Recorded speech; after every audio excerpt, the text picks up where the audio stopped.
Ayan, magandang umaga po sa inyo mga ka-farmer. Let's go farming na po. Ito po yung dumi na nanggaling doon sa sa sahig ng ating kulungan ng sisiw. Patutuyuin ko po na kautit. Alagay ko sa mga saging, sa papaya. 18th day na po ng ating mga alaga. Hindi ko pa rin po totally tinatanggal yung cover niyan. Kasi pag gabi malamig. Pag tanghali mainit, pag tanghali po binababa ko na lang po yan.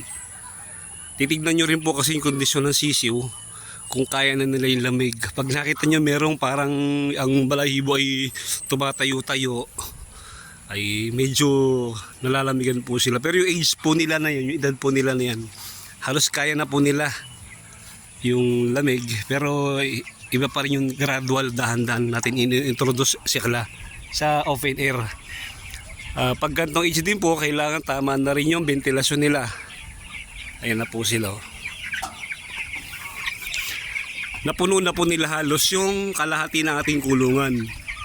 Kailangan nating mag-extend na para yung pasok po ng hangin ay maganda. Pati po yung hindi sila magsiksikan. Magdaraglag na po tayo ng feeder pati at saka po ng painuman. Dahil pagdating sa maghapon, nakakatatlong refill po ako dyan ng tubig. Okay din naman po yun para laging nakakapagpalit ng tubig. Pero matrabaho po talaga. Ayan po sila. Pagka tinimbang nyo po yan, hindi naman po humahabol naman po tayo sa daily weight gain nila. Kasi po nung 15 days nila, halos nasa kalating kilo na po sila lalo po ngayon. Maraming nadagdag. Mas mabilis po silang mag-gain ng timbang pag nag 15 days pataas na. Yun nga lang po, pag mabilis silang mag-gain ng timbang, automatic, malakas po silang kumain, malaki ang marami silang feeds na kailangang ikonsumo. Yan po. Buti naman po hindi na nag-uulan dito sa Lucena at hindi pa rin sa ganong kainit. Kaya pabor pa rin sa atin yung panahon. Kaya tingin may mga tabing-tabing pa.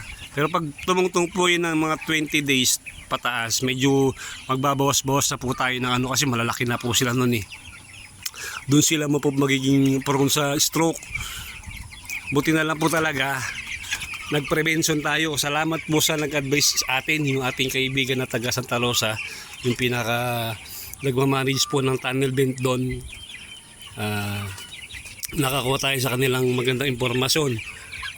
Parang naturuan nila tayo ng kadagdagang kaalaman pa sa pag-aalaga ng 45 days. Sa patoka naman po, hindi ka nakarampo nakakuha ko ng grower, yung pellet type. Pero may nakuha po kong nakuha pa akong starter. Kaya mas minabuti ko po, hinold ko muna yung grower. Tinira ko muna po sila ng starter pa. Kasi mas po yun kumbaga mas makakaporma po sila kapag starter pa yung gamit nila. Pero depende po kasi yan sa inyong experience din naman. Kapag kasi tumira na sila ng grower, iba na rin yung yung laki nila. Mabilis na rin silang lumaki. Kasi nga po pellet form na po yun. Kumbaga yung itutukan nila, less ng effort, mapupunta na po yung sa taba. Sa pag pinasok nyo naman po yung starter, iba rin po kasi yung mixture ng starter sa grower. Kaya nasa sa inyo po yan, kayo ang farm manager, kayo ang susunod kung ano sa tingin niyo yung mas maganda sa inyong mga alaga, na mas mapapabilis yung paglaki nila, mas maganda yung timbang, less yung mortality, less yung pagkakasakit. Sa kasalukuyan po, tumatakbo na po sila sa siyam na sako na kanilang nakukonsumo. Kaya dapat talaga nakaready yung mga feeds para hindi sila nabibitin. At least pag ito nakaubos sila ng mga 27 sako pataas, 27, 28, harvest na, pang harvest na po yan. Ang timbang po niyan siguro sa mga 1.7, 1.8. Pagka hindi po kasi nawawala yung yung kumbaga angat sa kanilang magkakasama. Merong tumitimbang yung karamihan na 1.7, pero merong tumitimbang ng mga 2 kilo na. May ganun pong lumalabas talaga. Yung mas malakas yung katawan, mas malakas kumain, mas madali siyang lumaki. Sa pagkakasakit naman po ng ating mga alagang manok, ako hindi naman po ako masyadong sa pagkakasakit eh. Usually po ang nakukuha ko lang sa ganyan, sipon-sipon lang. Pero nung mga nakaraan po na may mga bird flu, yung mga nag-migrate na mga ibon dito sa atin galing sa ibang bansa, yun, naka-experience po ako nun.